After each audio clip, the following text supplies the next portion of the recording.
Great,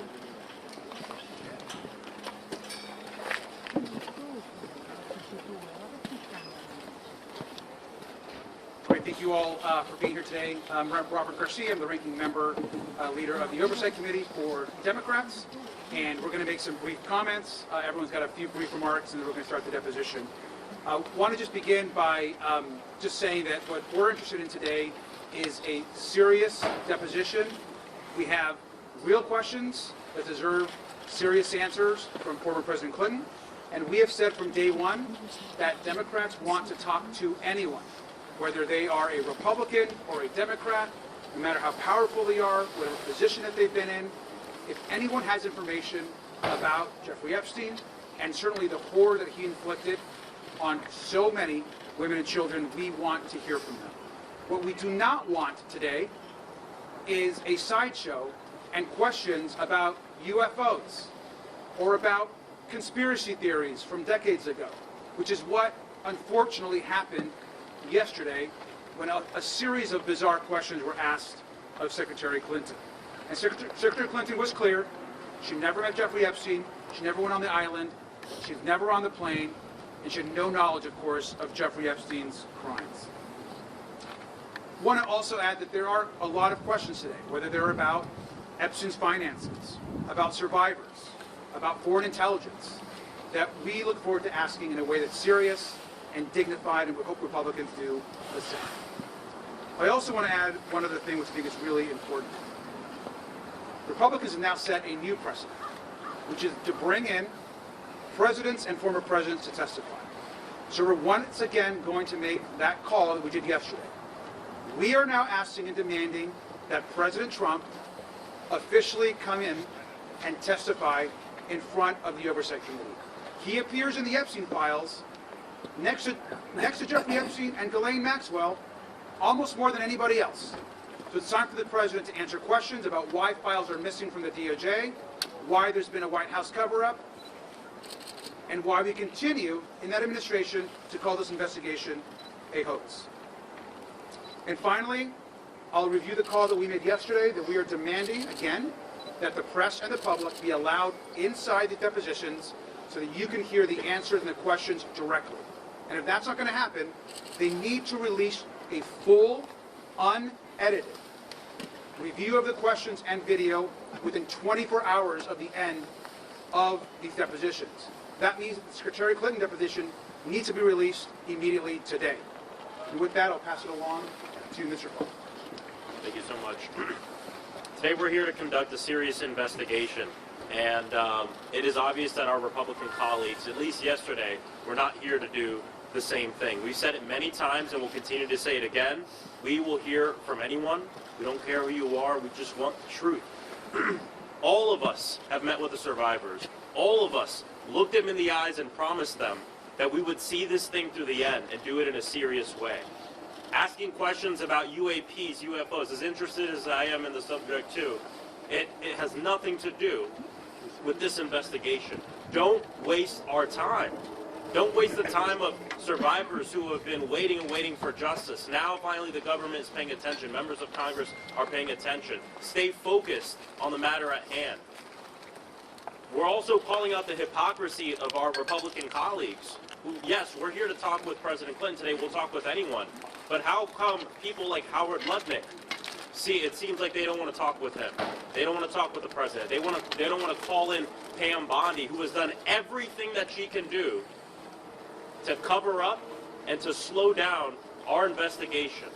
A law passed by Congress damn near unanimously that she's done everything she can to slow down the release of the files, and even when they're released, and they said members of Congress would be able to go to the Department of Justice to view them unredacted. I know all of us, if not most of us, have gone in there and seen files that are still redacted and not given a proper explanation as to why we can't view them. We know the Department of Justice has deleted things having to do with Donald Trump, has deleted things having to do with Howard Lutnick and people connected to the administration. We know that Pam Bondi has been spying on members of Congress as we've been trying to conduct our legitimate oversight responsibilities. So we're here to see this through. We're here because we know that this is about justice for the survivors, But justice also means that this never happens again. That's why this investigation is so important. We don't want this failure of government, this failure of elite billionaires getting away with a different system of justice. We don't want this to happen again. And that's why we're here today. We are serious about this. And my hope is that my Republican colleagues who say they're serious about it, back it up with action.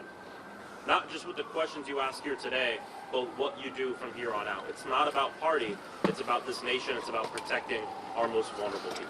Thank you. Mr. Garcia. Good afternoon. I'm James Walkinshaw from Virginia's 11th District.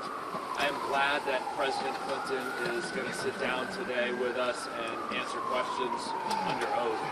Anybody who had a significant relationship with Jeffrey Epstein should explain what, if anything, and when they knew about the crimes that were being committed. President Clinton's sworn statement said that he had no knowledge of the crimes that were committed, and I know that we're committed to asking tough questions about that today. But President Clinton's presence here today, under oath, highlights the Donald Trump-sized gaping hole in Chairman Comer's investigation. President Trump is mentioned tens of thousands of times in the files. We learned in recent days that files related to an accusation made against President Trump have been removed, not released to the public in the files. And this investigation will not be complete until we bring President Trump in to answer questions under oath. I'm hopeful that Chairman Comer will have the courage to move us in that direction. Thank you. I'm Congressman Suhas Subramanian from Virginia's 10th District. We're going to ask President Clinton the hard questions today. We're going to get to the truth about his relationship with Jeffrey Epstein. But let's be real, we're talking to the wrong president today. President Trump is the one who has not released 2.5 million files. President Trump is the one who is blocking our investigation. President Trump is the one who wants this to go away, but it will not go away. And so yes, we will talk to President Clinton today, but moving forward, this needs to be not about party, but about getting to the truth and getting justice for the survivors. Congressman Wesley Bell here. I'm sorry, these glasses go dark on me. First and foremost, I think what is getting lost in much of this is that this is about justice for the victims and the survivors. And we can't forget that. This is not political theater, which Republicans seem to be interested in. This is about getting to the bottom of exactly what happened and holding those responsible accountable. And that's exactly what we're here to do. And so we're going to continue to keep pushing Republicans to do the right thing. We need to see anyone who has information with respect to the Epstein files or this sex trafficking. They need to be brought before this committee, and we need to have a serious investigation. And I've said it before, as a former prosecutor, I've led these types of investigations, and this has not been a serious investigation by any stretch of the imagination. The American people want to see justice served. The victims and the survivors deserve justice. Good morning, Congresswoman Yasmin Ansari from Arizona's 3rd District. I am grateful that we are here day 2 of these depositions with Secretary Clinton and President Bill Clinton. We've always said we will take answers from anyone and nobody is above congressional oversight. But let's be absolutely honest about something. If the Republicans want to be serious about this investigation and getting to the truth and accountability for perpetrators, then we have to look to the most powerful person in the United States and the world, which is President Donald Trump. He is mentioned in the Epstein files more than almost anyone. And just this week, incredibly damning reporting came out to say that there were credible allegations from a woman who said that she was abused by Donald Trump when she was a minor. The FBI investigated this and interviewed this individual multiple times. You do not do that if it is not serious. Further, we need to investigate the ongoing White House cover-up. We know that the Department of Justice has been withholding files, they have been making illegal redactions, the FBI and Kash Patel have been lying under oath. All of these people need to be deposed before this committee. We need to take this investigation seriously. There are more than 1,000 people who were harmed by Jeffrey Epstein, Ghislaine Maxwell, and many other rich and powerful people, children, whose lives were literally altered forever at the hands of this abuse. This is very serious, and I think the fact that some of the Republicans on the Oversight Committee feel that it is appropriate to make statements to say that President Trump is somehow exonerated. Congresswoman Anna Paulina Luna said this last night. That is the most outrageous thing that I have ever heard. Donald Trump needs to come before this committee, and we will not stop fighting until we get the truth and there's accountability and justice for the survivors. I'm Ro Khanna from California. I want to echo what all of my colleagues said. A new precedent has been set in America today. Before this, we had the Trump rule. Trump defied, as all of you know, a congressional subpoena with the January 6th committee. He said presidents don't have to testify. Now we have the Clinton rule, which is that presidents and their families have to testify when Congress issues a subpoena. And that means that Donald Trump needs to come before our committee and explain what he knew about Epstein and explain why we have not had a full release of the documents.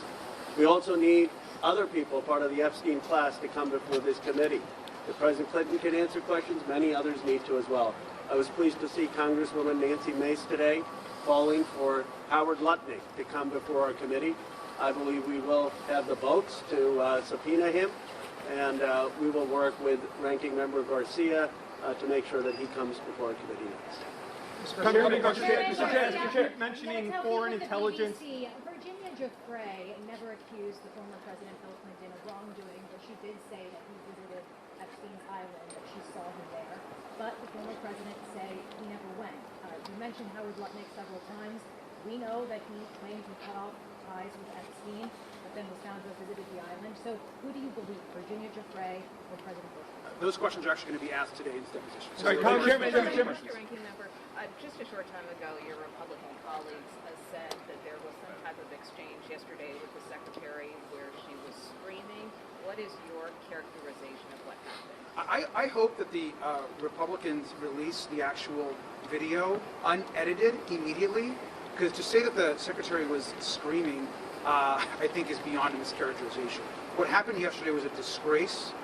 To be asking about UFOs, Pizzagate, conspiracy theories, you yourself are going to see the types of questions that she was asked to defend her husband, not directly to her, not information about her. I think they need to release the videos right now. You should all be let. Who asked about Pizzagate? Who asked about Pizzagate? Who asked about Pizzagate? You guys have talked often about the precedent being set by President Clinton appearing here today as it relates to President Trump. Is the way that President Clinton answers these questions today also setting a precedent? If he invokes executive privilege or says he doesn't remember, could that set the stage for President Trump to do a similar situation? I think it was telling that Secretary Clinton did not take the fifth one time yesterday. She answered the questions. That information needs to be released. I think it's important that President Clinton do the same. I think he will answer questions today.